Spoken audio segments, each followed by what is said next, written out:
Yo, yo, it's your boy ZG. Welcome back to the Zach Smack Show. We got a very good episode for you guys today. Everyone loves Coach O. We got a special guest today. Coach Orlando McCorvey is in the building talking NBA with us today. So want to thank you for being here, Coach, and throw it to you for a couple words. I'm glad to be here, man. You know me. I love talking basketball. It's my favorite time of the year is NBA playoffs, so I'm happy to be here. Thank you, Coach. And, of course, can't forget to introduce Kahari and Ross. What's going on? It's your boy Kahari. Yeah, me and Kahari are a little light in the voice today because of the Cats W. So Oh, boy. get through that. Little too much in the Jameson bar, huh? Terrible. Just a little bit. Coors Light Lounge at the end. Yeah. I can't believe you guys see they're not doing the fucking discounts right now. I mean, what the hell? I mean, we paid for season tickets and no more discounts. That's what you told me. Zach and I, we get there. We get there. We have another cool story though, but I won't share that right now. But anyways, we get there. We're like, we gotta get a brewski. It's already late though. The game has already started, but we're like, we gotta get a beer before we get to our seats. Zach goes up with his with our discount to try to scan it with the season ticket. The guy goes, yeah, they're not doing that tonight. As a matter of fact, they're not doing any discounts throughout the whole playoffs. I'm like, oh, great. I feel great about spending all this money for this season. But It's like, just say it with your chest, buddy. If you're not going to fucking do it the whole playoffs, let us know. I mean, shit, I was expecting my 25% off. Emirates Bank Panthers, we got to get better with that, though. You can't have your season ticket holders paying full price. Like, what's the perk? And the those worst part tariffs. is, it's definitely those tariffs. I mean, everything's going up, right? The beer. All right, so let's talk a little sports here. Let's go to the NBA. Coach O, we want to know who has impressed you the most during these playoffs and who you believe right now is going to win unbiasedly. Oh man, that game 3 by Curry was a vintage Steph Curry game. That one was I was up in Orlando this past weekend and I had to tune in, and he had me from start to the end, and the shot making. And I'm not gonna lie, I wasn't sure if they were gonna win without Jimmy, and he put the team on their back. Ant-Man, last game 4. Oh my God, that was like a Kobe / like MJ type performance. So I would say those two guys right now have really impressed me. Karl Anthony Towns and Jalen Brunson, they've really stepped up. I've been debating with people that Jalen Brunson is the best Knick since Patrick Ewing. Wow. So I got him over Melo, and I know was it's just going to say. Yeah, right? it's very short lived, but when you look at the not just the numbers, but the playoff production, you kind of got to tip your cap to Jalen Brunson right now. And then at the beginning of the season, I had the Celtics. I'm gonna ride with them, but Jaylen Brown's knee is kind of scaring me a little bit. Drew Holiday sitting out last game, but I just think they have the experience. But I'm not sleeping on OKC. The Clippers have really impressed me. Kawhi Leonard, I know they lost the last game by a heartbreaker. I don't believe in them. You don't believe in them? No. I think that honestly the price for Denver right now that you can get for them to even even win the Western Conference is crazy. I mean, Denver has the experience too. They do. I just don't know if they have the role players to do it. I mean, I think that a big issue with Denver is, that firing of the coach, Mike Malone. I mean, I think that you fired him with how many games were left? 8 games left in the season or something ridiculous. Like a week. It was like a week or two before. That's just ruined. Like, whether you like him or not, that fucks up a team. Oh, absolutely. That had to have been probably the craziest firing I've ever seen in NBA history. Right before the playoffs, especially a coach that helped you win a championship. So there definitely was something internal that we don't necessarily know. But yeah, they have the experience, but I just, they had Jeff Green and Bruce Brown and, some nice pieces that were there to help them win the championship. And now I don't know if they have the role guys to do it. I know KCP, too. Yeah, and KCP was big for them winning. He was huge. So I don't know. That series right now is still probably a coin flip. If the Clippers get through that, I would not be surprised if they won the next round, but I'm kind of feeling Golden State I'm not gonna lie. Oh man, I wish you never would have said that. Kind I of, wish you would have never said that. I'm not gonna lie to you. I wasn't sure the fit of Jimmy Butler was gonna be good for them. And then as the season progressed with them, he just he's helped take that team over. He's given them a level of toughness outside of Draymond. Like yesterday's game, they didn't have a guy besides Draymond that was going to stand up for Steph Curry. You know, Steph Curry goes down, and like a couple plays later, Jimmy Butler fouls Dylan Brooks going up for a layup. And he's also given them that extra piece that if the team is overplaying on Curry and being physical and taking away his threes, he's that guy that can take it to the rack, get easy buckets, get to the free throw line, and then of course he brings that defensive presence. So I'm not counting them out either. I know they'll probably get through this series up 3-1, but just that pedigree. I mean, you can't discredit Steph Curry and Draymond with all the championships they've won. So, you know, I think out west is going to be pretty interesting. I'm not going to lie. I could see, you know, OKC having to battle Golden State, and maybe that experience beats out on the youth. We'll see. Hot take here, but if they win, you think this is Steph's last year? I don't think it's his last year. Draymond? Draymond? I'm sorry. Nah. I think they got another year or two in them. Curry especially, just the way he shoots the three. I was gonna say Steph is definitely the type of player that would definitely give you a farewell. Like he'll definitely like make it known. The games will be sold out. There'll be expensive tickets to go. Yeah, he's not gonna just peace out after a championship. And he's obviously not like the Steph Curry from when he was younger, but he is still like, dude, he's disgusting. He's pretty close. I was still. talking. Really I was pretty talking. close. He's pretty close. I feel like he was just doing kind of like a lot more like flashier moves. Like obviously when he was younger, like just like shoot. I mean, he's still Steph Curry, bro. Like there's no discrediting him at all. I just think like he looks like a little bit different. Obviously, just being older and like smarter. Well, I think he's 37. He's added some size on him. So now when teams want to bully him and rough him up, he's able to take those bumps. And then I think he's also become a better finisher. So when teams want to overplay and top lock, I don't know if you guys know the basketball terminology, but when they like overplay him on those down screens, you know, it forces him to have to like go back door. So obviously we know he can move around, but he can, you know, take it to the rack. He's got that, dude, game 3? Some of those like finger roll floaters. He's probably the only guy that not only shoots that floater, but he does it finger roll. And the touch that you have to have going full speed, doing a finger roll floater is crazy. So I just think he's added those things to his game outside of obviously the three-point shooting. Because before, if you roughed up Steph Curry and you did some of those things, you could kind of neutralize him. But, you know, I think he's developed all those things in his later years that you wouldn't even know the difference. I still feel like he's still playing like, you know, unanimous MVP Steph Curry. Coach, I want to ask you a question. Since you're a coach, I want to ask you about this coach, this bozo by the name of Joe Mazzulla. I'm not a big fan of this guy's like demeanor, this fake tough guy persona that this guy's trying to put on. Like they ask him questions and he's like, oh, that's so irrelevant. Like I don't care. Like it's just like, bro, like who are you? Like I don't know, for some reason first of all I hate Boston. I can tell. But I hate Boston, but also too, it's just something about Joe Mazzulla. I respected Ime Udoka. You know, I don't think he respected his wife, Nia Long. But it's just something about Joe Mazzulla. Do you have a care about him or thought?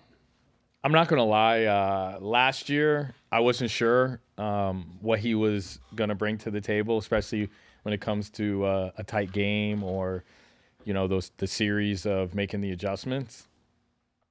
And I think, you know, he's stepped up to it. You know, there's times where, you know, in his post-game press conferences where he's just kind of looking still-faced and he's super serious and, you know, nothing against religion, but he's always like praising God and stuff like that. You know,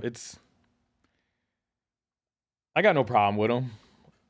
You know, I was really skeptical on, you know, if he could really handle the pressure. and actually get the Celtics over the hump. He was able to do that. I'm not a fan of launching up 40, 50, 60 3-point attempts like they want to do, but That's all they do. That's all. That it's worked team for them. lives and dies by the three, and I mean they've been very successful with doing that. I think I get so annoyed, especially too, because every time I go to a Heat game versus Boston, the amount of threes that they chuck up, and the Heat are not a team that does that. Right. So I mean, you can easily get shot out the game like right away if you're not at the same pace as the amount of threes they're doing. And I feel like that's something similar that I've seen Cleveland do this season. Is I mean, they're throwing up a lot of threes too. I don't know the 3-point percentage, but I feel like Cleveland is playing a similar game as that, as well as the toughness too. Yeah. Is what I noticed. I just think that's just the brand of the NBA now. With the analytics, I'm not the biggest fan of the analytics. I get it. You know, a 3-point shot's worth more than a 2-point shot. But it gets to a point where, you know, you're watching a 3-point contest in a basketball game, you know, where, you know, these guys are driving in and they have an open shot and then they're like, no, let me just throw it out to this guy for a, you know, crazy three. Not saying that the threes aren't good, but I feel like they've taken a level of feel away from the players. So if you look at, you know, the best scorers in NBA history, they could score on all levels. They could score at the rim. They have a little floater. They definitely have a mid-range, and then they could shoot the 3-ball. So, I mean, you look at, you know, Kevin Durant or like a Devin Booker or Kawhi Leonard or, you know, guys like that, you know, when you tell those guys that they can't shoot a mid-range, it's almost kind of like, well, they've been doing this their whole life. So I'm an advocate of if you have a good open mid-range shot versus challenging a 7-footer at the rim, you know, I think you should be able to shoot that. And I just think just the way that the NBA's played, there's just so many 3-point shots launched up. So along those lines, Coach, and I really like that you said this because I think it's a good topic. I think the mid-range shot is gone almost. I mean, you still have the DeMar DeRozan, of course, and, you know, guys that are really elite at mid-range. But to your point, it's almost gone. It's almost non-existent. And this is my question for you. Do you think that this makes it even harder to go up and play at a professional level? Maybe not the NBA, but even I'm talking D1 to, you know, G League overseas. I mean, how do you even scale the talent anymore? If everyone's doing the same exact thing, how do you justify one guy to another? That's a good question. I mean, I just think if, you know, that's a deeper conversation in itself. Now, like the talent evaluation of young kids, it's even harder to get a scholarship coming out of high school. So now it's, you know, with the NIL and the transfer portal, you know, you look at like a kid like Walter Clayton Jr., he started out at Iona. Go Gators. You know, so like when he came, like if this was 10, 15 years ago, he would have stayed at Iona. He might have transferred. He would have had to sit out a year, and who knows what would have happened. Where now you get to go into the transfer portal, you have a good year at one of these small schools, and now these big schools are picking you up, and they're picking them up before a high school kid, right? So now just evaluating it, you know, because analytics has trickled all the way down. You know, it's not just an NBA thing, it's college. And obviously there's high school coaches that don't believe in a mid-range shot. They rather have the kids shoot a layup or a three. Obviously, a layup is a higher percentage shot. An open three is a good shot, and getting to the free throw line is a good shot. You know, but I just feel like when you have a kid who's undersized and goes in and challenges a big guy, yeah, you might get a foul. But I feel like that big's going to alter the shot and lower the percentage you making that layup at the rim. So I don't know. It's, you know, you just kind of got to have a feel for the eye test. And then, you know, you got to look at the stats behind. You know, nowadays you got to have a guy that can knock down the open three. You got to have a guy that can guard, and not just guard multiple positions. You know, so like the game has definitely become a more skilled where, you know, earlier years you had, you know, a bunch of freak athletes, and then, you know, these guys were trying to develop these freak athletes, where now, you know, they're looking for guys that not only are freakishly athletic, but you got to be able to shoot, and you got to be able to guard multiple positions. So that's what, you know, these NBA teams are looking for. It's crazy. It really is. But going back to what you mentioned about Kevin Durant, do you think that he's still got, I mean, obviously he still has life in the NBA, but do you think he's going to be traded to the Heat like people are saying? Do you think he's still really, really elite? Because I think that the Suns, it's another conversation, but I think the Suns completely fucked up by trading, young Hart for vet. Yeah. I mean, I think that Mikal Bridges and Cam Johnson, is that Cam Johnson, Mm-hmm. right? Cam Johnson, I mean, they were, very good players for them. I think they went to Brooklyn, I think. Yeah. But I think, KD still has some good basketball in him. It just comes down to, the team around. You would think, having Bradley Beal, Devin Booker, or James Harden and Bradley Kyrie. Beal was a terrible contract, though. Oh, horrible contract. I think he still has some good basketball left in him. I mean, we're talking about one of the most skilled basketball players of all time. A guy that's 7 foot, that's 50, 40, 90 on a given year. I could see him coming to Miami and being that one guy that kind of gets him over the hump. I could see Giannis possibly making a move depending on how the Bucks, finish up here, which they'll probably get knocked out. They also said 2 other names. So I like that you mentioned 2 of the names. The 4 big names that they had said that were targets for Miami to go after were Giannis, that we just spoke about, Kevin Durant, Ja Morant was another name that they threw, and then also Trae Young. Trae Young's the biggest one I've been hearing. I heard that name, but I think I still don't think that a Trae Young, Tyler Hero, and Bam trio, I still don't think that gets the Miami Heat over that hump. I agree. Yeah, I think Giannis, in terms of size, I think Giannis would be very beneficial. It's just, what do you have to give up in order to get Giannis? He's not a free agent. Right. He would have to ask out of Milwaukee. And I had this conversation today. It's what do you give up? Crazy enough, he's the heart and soul of the team, but I would be willing to cut ties with Bam, just because, I mean, you're already going to have that size. If you are able to maintain keep Khalil Ware, you get Giannis. You obviously, and I don't know, I would say you could still probably keep Tyler Hero. You probably, if you can include Bam and maybe dish out Jaime as far as a trade package. I don't know if you can offset Duncan or Duncan's contract, but he's another name out there. But I would say the untouchables for me that are on the Heat right now, I shouldn't even say untouchable. Anybody can go right now. But I would say the names that I wouldn't mind keeping to see back next year for me would be Tyler. I would say Bam. I would also say Davion Mitchell. I'd like to see him back. Yeah. Haywood Highsmith would be a friendly name I would throw on there. And then I can't even think of, I had a 5th, but Wiggins definitely can go for sure for me. Yeah. He's always had the label of Mr. Inconsistent. This was a guy that came in First round, first pick. Yeah. He had tons of potential. If I were the Heat, I would probably try to shop Tyler Hero. This is probably the biggest market you could get for him at the moment. Though? Why? He's the heart and soul of the team. You think he's the heart and soul? No, Bam Adebayo is the heart and soul. See, I got can't be the heart and soul of the team when the guy's scoring 30 points every night. I got an issue with.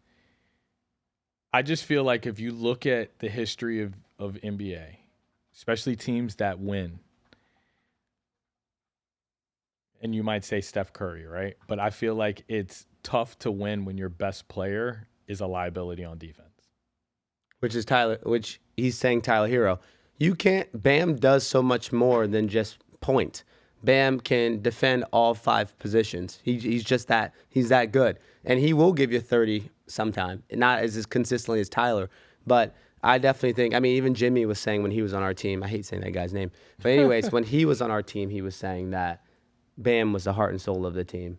So I definitely think Bam is. I mean, Tyler definitely, I agree with you, Coach, in terms of, I think this is the time you can probably get the most back for Tyler. Oh, absolutely. So I would ship Tyler. But I think if you get a guy like Giannis, I mean, we still are going to be missing that outside scoring piece. Oh, for sure. So I think if somehow you can maintain Tyler, shop Bam to get Giannis, and I don't know what other pieces. Yeah. I think that's the move for the Heat. Yeah, I think, the only thing about Bam that I'm not a big fan of is just his lack of aggression offensively. Yeah. Oh gosh, thank you. Yeah. I have been preaching, and I'm sorry to cut you off. You just got me really excited. I yell at the TV screen when I I'm watch sure you Bam. do. I'm like, dude, you are how big? What is he? 6'8"? Yeah, 6'8", Six- 6'8", six- 6'9". 6'9". The guy, he likes to settle for that mid range, and when he knocks it down, I'm like, okay, fine, okay, I'll accept it. But when you're just settling for that mid range and you're missing it sometime on that jump shot, which he's worked a lot on, Right. attack the basket. What are you doing? Like, when I tell you, I get so mad of it, and he's always been like that, the lack of always, aggression. always. That pisses me off so much with him. I'm like, dude, you're too big to not. Well, we're not we're not utilizing Bam correctly. He's not meant to play the 5. We force him to play that role. He's more of a 4. Okay, so then we got Khalil Ware in. We bought Khalil Ware in, and then still, what happened? Bam still, yes, we moved Bam to the 4, but Bam still did not have that aggression that I needed to see. Oh, it's mind-boggling. 'Cause Pisses me off. This is a guy that was an all-star, and like I feel like at times in big moments, like he forgets that he's an all-star. And you know, when you have a guy that's like a number 1, number 2, you know, pretty much like that play that's drawn up is kind of thrown out the window, and giving the ball to that guy in that spot is the play. So I feel like he's definitely on the block to be moved. And he's due for. I just liked something on Twitter. He's due for another max extension. I don't think that. And so is Tyler, by the way. I think based on Tyler had a great play-in performances, but in terms of playoffs, I mean, Tyler showed up game 1 and he was Yeah. non-existent. Andrew Wiggins never showed up, but a guy that gets a lot of crap is Karl Anthony Towns. He gets labeled as soft, but I think he shows more signs of aggression than Bam does. I would agree with that. I think the reason why people think Cat is soft is Jimmy. he likes to just settle for threes. Okay. And I think so far in the first round, you know, especially last game, I was like, oh, okay, he's working out on the block. He's kind of giving you that like fake spin, turnaround J. You know, so I just think that's you know the thing that everyone says he's soft because he likes to shoot threes. You know, and there's times where you're like, dude, you're the biggest guy on the court. Go on the block. You know, get a foul. Get an easy bucket. You know, that's kind of like one of my beefs with the league today. Is now it's kind of gone inverted. So you used to throw it into your 4 and your 5 to get you a cheap bucket, and now teams are throwing it into their 2, 3, even maybe their 1 man just to kind of post up because now the 4 and 5 are standing out behind the 3. So I think the Heat they have they have a lot of things that they got to look in the mirror on. I just feel like for the last like 4 or 5 years, every season. Are they going to trade Tyler? Are they going to trade Tyler and Bam or Tyler and Duncan Robinson? Are they going to shop that around to get Damian Lillard where that struck They out? may get a bag of chips for Duncan Robinson. Yeah, with a but- $90 million deal. So the one positive is they have big contracts, so maybe that can attract some good pieces in return. So I don't know what the Heat are gonna do. I feel like and this is kind of a hot take.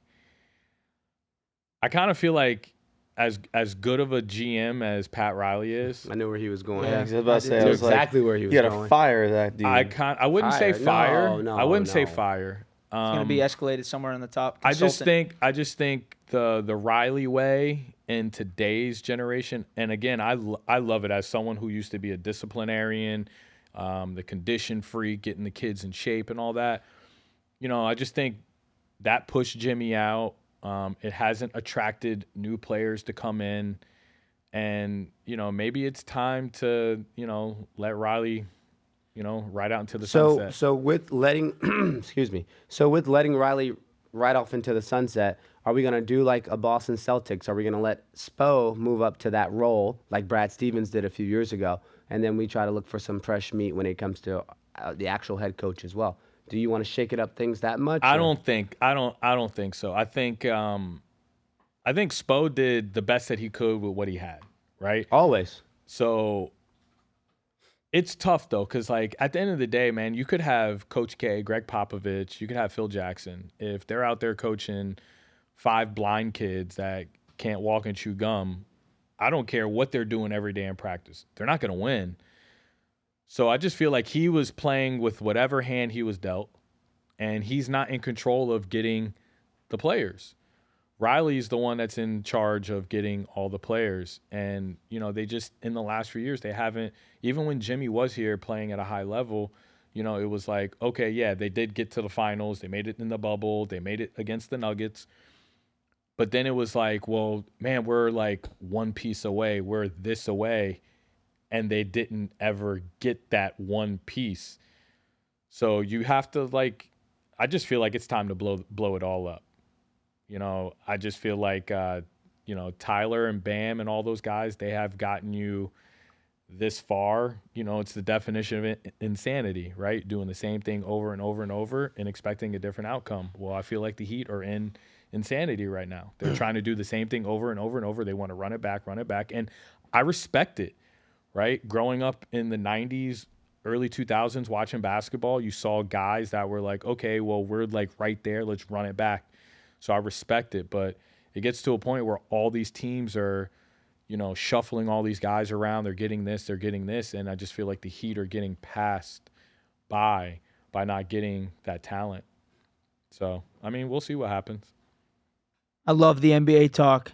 Before we go to the NHL, I'm going to do a fun little bit for you guys, okay?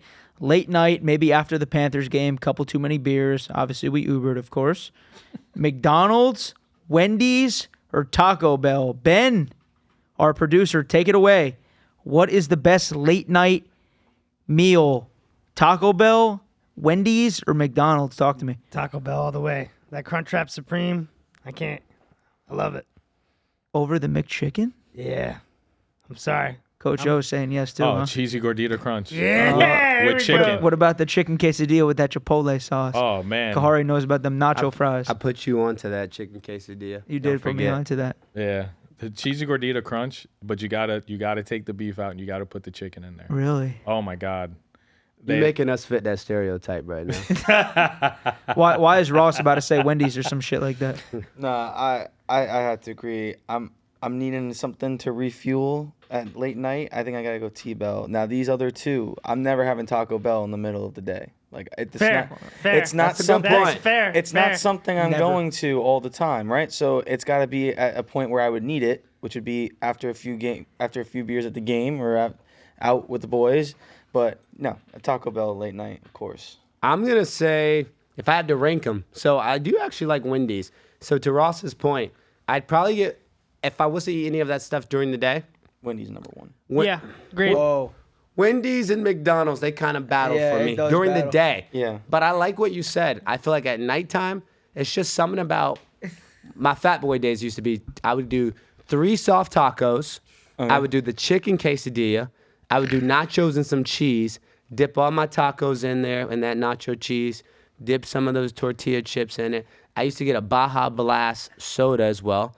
I used to get some of those cinnamon twists. This Oh, was, the dude, cinnamon What twist. the fuck? but what I'm telling you is, dude, I could get all that for like $5 or $6 back in the day. Nowadays? Oh my Oh my God. God. That shit's $14.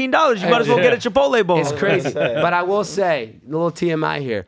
If I ever get McDonald's after a drunk night, I'm telling you, if I get that McChicken, my farts smell like the mayonnaise from the McChicken the next day. I don't know why, bro. It just destroys Don't, me. Ben, don't clip that. I just don't Please think, don't clip that, I don't Ben. think that's the real mayo that they're putting in there. So, anyways, that would. You don't think that's real mayo? I don't think anything about it's real. Yeah. Yeah, right, seriously. fine. I mean, Yeah. the chicken is like grounded up, and like every single piece, you probably have some fucking eyeballs in your McChicken. That's all right. Some good eyeballs. Yeah. Listen, we're gonna throw it to the NHL. Wait. Whoa, Hold hold on. If I gotta switch up. If we're switching up, I gotta switch up. Let's go. Uh-oh. Let's go. Oh, sorry. I messed my camera up. Oh, shit. All right, we're going to do a quad view right here. Little technical difficulties, Technical Kahari. difficulties. My bad. Sorry, Ben. Our producer. He's looking at me like He got hyped. He wanted to show off his NHL jersey. Hey, baby. Switch up. The camera switched up a little bit. Sorry about that, Ben. Nah, they get to see all of us, bro. We back. Oh, you wanted to go 4 clip? He wants to see us all on the panel. Brr. What's up? There we go. All right, we're going to throw it to the NHL. Ross, our hockey guru, Panthers game last night, unbelievable. We were all there in attendance. Absolutely crazy. 2 goals in 11 seconds, and now we hear today Ekblad suspended for 2 games. I think it's a little bit of bullshit. Why don't you take it away, Ross? I'm gonna steal a play out of Smith's book from ESPN. Absolute blasphemy. There is no reason that Aaron Ekblad should have been suspended 2 games for that hit, especially if you're gonna give a Hagel a game for the hit that he had on Barkov. Absolutely insane. That hit on Barkov was 10 times more malicious than Ekblad. Ekblad, I noticed something though during the game, and I was saying it. I was with my buddy Kyle, and I was saying it to him, and I was like, bro, he's coming in with his arm, like he's throwing his check with his arm first. He did it all game. No one said anything all game about his hits. Now all of a sudden you want to say something at the end. Absolute, and not to mention also Mikola. $5,000 fine for his hit. That was a stupid play. I understand what he's trying to do, but that was dirty. That was stupid. Like that's way more of a malicious intent to injure for a game suspension versus Ekblad. I mean, bro, he hit him with like his wrist. You act like he threw a flying elbow at this dude or like cross-checked him in the face. It's weak. And honestly, it kind of shows how this series is getting way out of hand, and this is just the NHL trying to tell both teams to calm down. And it's wrong. Because you already suspended him 20 games for a PED, which, okay, that's a league rule, that's okay. But to suspend somebody 2 games for that hit, that's ridiculous. I honestly couldn't even see a complete reasonable reason if that makes any sense. And it's good, and I would say too, you're like, we're doing like ticky-tack like hockey now, and it's like, dude, this is good for ratings. Like, this is what the people want. Like, they love the rival. I mean, we are the best rival, right? I usually don't want to I can't stand Tampa. I think everything about Tampa is like honestly just like doesn't even seem correct. Like John Cooper, that hit, throwing a hissy fit on the bench. I've never seen somebody besides him or John Tortorella to be freaking out over a hit. You see, Paul Maurice is just like, what is it like? Just chilling. Like, dude, even with the Barkov hit, he's literally staring at the screen saying he should be kicked out. That's a 5-minute penalty. Yeah, he's raising his voice or whatever, but he's not swinging his arms around like a girl. Like, I'm sorry. It was just like, and I don't like to agree with him, but I do agree with what he said. He goes, I'm done talking about all these hits. That is the only thing that he's ever said that I've agreed with, because it's hockey. It's playoff hockey. It's a physical game. They focus on hitting. That's the main part of the game, especially in this. You need to separate player from puck at all times, and that comes with hitting.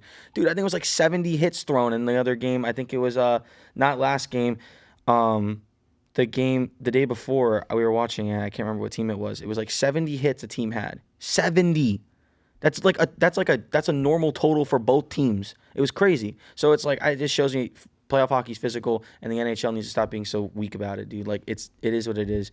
Especially, Barkov was out. Barkov left the game with the injury. Hagel got a game. Hagel used the injury. It's 2. That's ridiculous. Terrible, terrible thing. And honestly, if I'm him, I'm appealing it too. I'm saying absolutely not. Like, I'll pay a fine over this. And so that is an option. Like, he can appeal that. He can appeal it. I mean, the game's tomorrow. So, or is it tomorrow? Tomorrow. Yeah. So it is tomorrow. So it's going to be hard for him to do that, because at that point they probably just say a game if he appeals it. But again, they could reject his appeal and say no. But I think that it's kind of ridiculous. I mean, honestly, I was having my doubts about Ekblad, especially after game 2 or game 3. He came back game 3 with his -4. I was like, dude, it just shows like honestly he's like not playing great defense right now. He's more focused on the offensive side of the game, and he scored 2 goals. One got taken away, but he scored 2 goals. So I guess I can't be mad with it. So he might be missed for these next games, but I think we're gonna close it down 4 anyways because Tampa's just soft. You mean 5? What did I say, 4?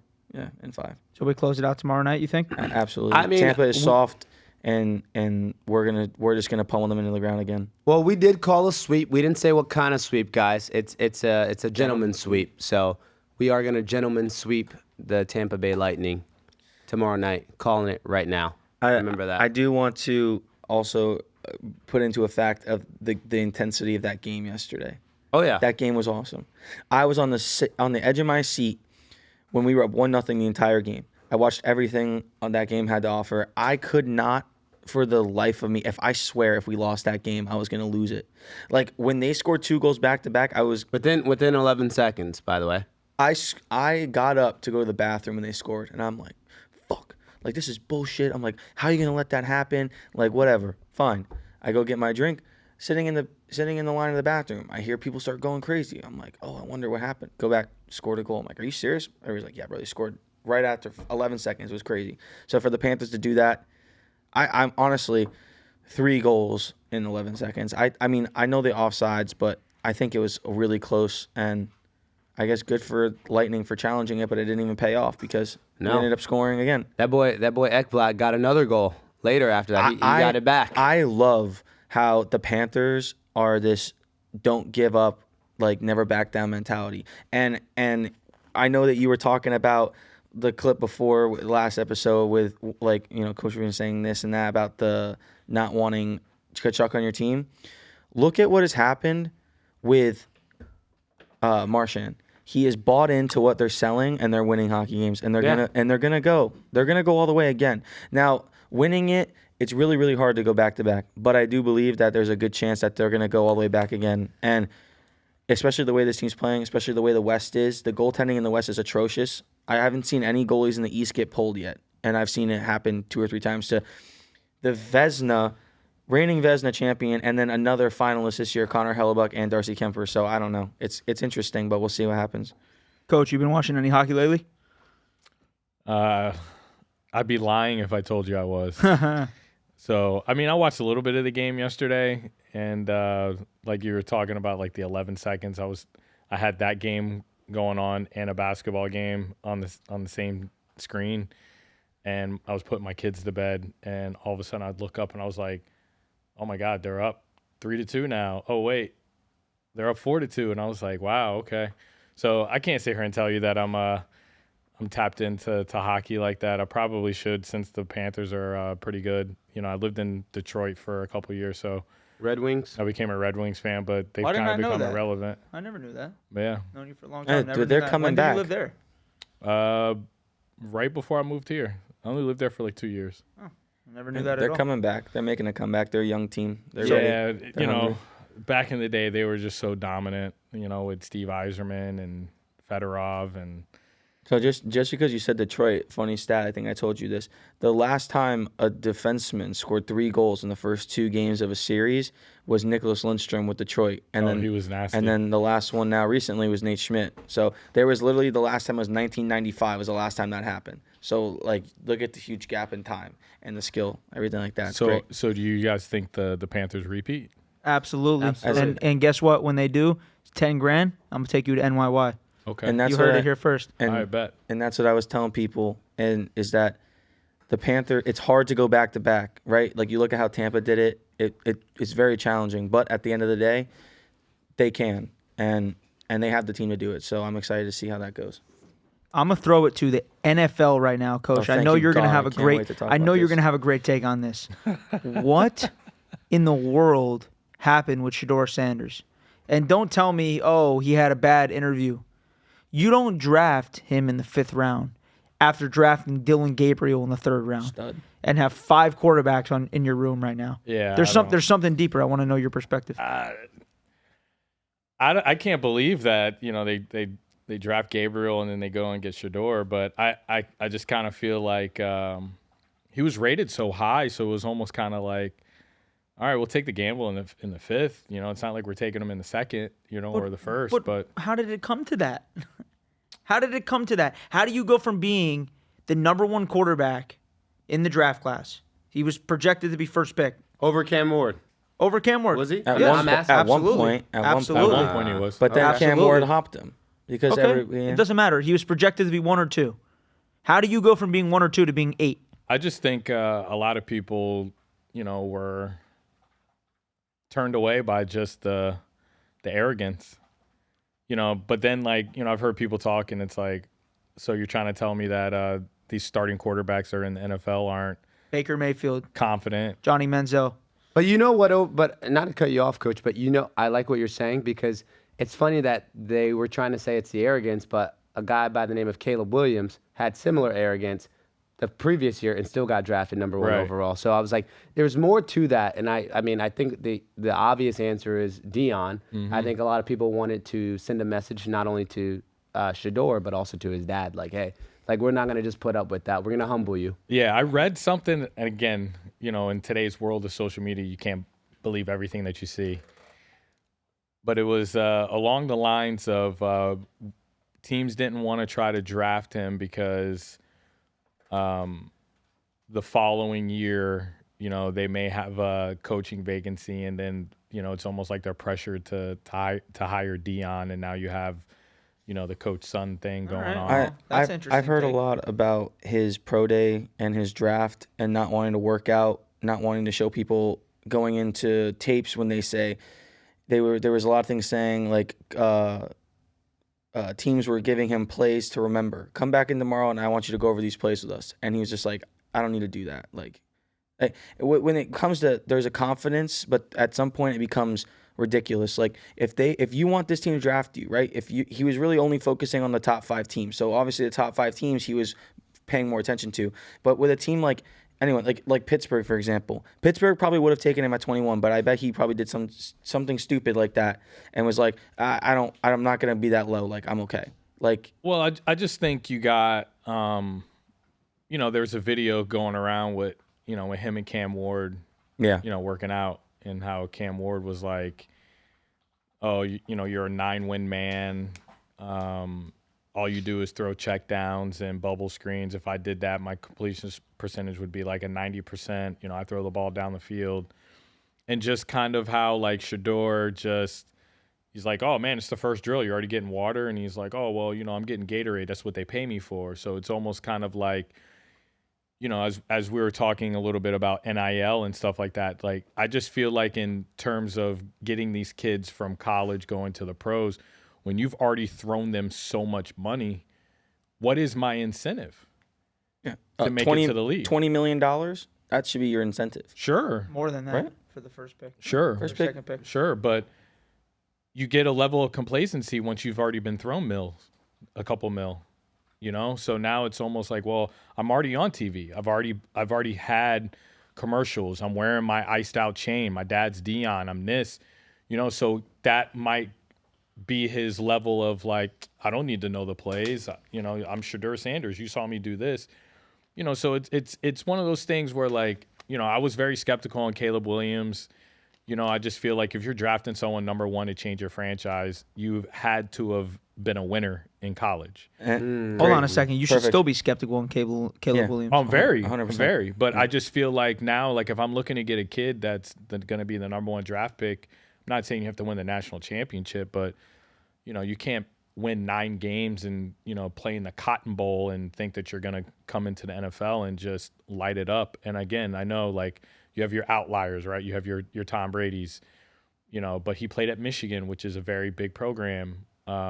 So it's like, I don't know, these kids today, they're so different, and then he comes from a different pedigree and he has that arrogance. I think the kid can play, he's mobile, he's got a good arm, and then you sit there and say like his receivers got drafted, who was throwing him the ball, him, so I just think teams, and again, I don't know why, because, these NFL teams are drafting guys that get arrested and do all sorts of crazy stuff, and he has no off-field issues. So, it's probably one of the bigger head scratches in my time of watching, the NFL draft. I mean, I was surprised, last week, I was in the sauna at LA Fitness and, we're talking the NFL draft and this guy goes, man, he's like, I don't think Shadur's getting drafted in the first day. And I was kind of like, really? And he's like, yeah. And I was like, okay. And then all of a sudden it happened. I was like, geez, this guy's a fortune teller. And then he's like, yeah. And the second day it didn't happen. And I was just like, wow. So, I mean, hopefully for him, it gives him a level of motivation to kind of prove people wrong, so. Let me ask you a question. I heard Zach, because I just met you today. Zach mentioned you're a big 49ers fan. Huge. When is, one, I would say, is Mr. Irrelevant, do you think he's deserving of that bag? And secondly, when are you guys going to offer it to him? I'm torn, but Big pause. I'm not upset with Purdy. I like Purdy. there were moments this season where I was kind of like, oh my God, I can't believe he made that throw. But then, like, on the flip side, like, we had like so many injuries.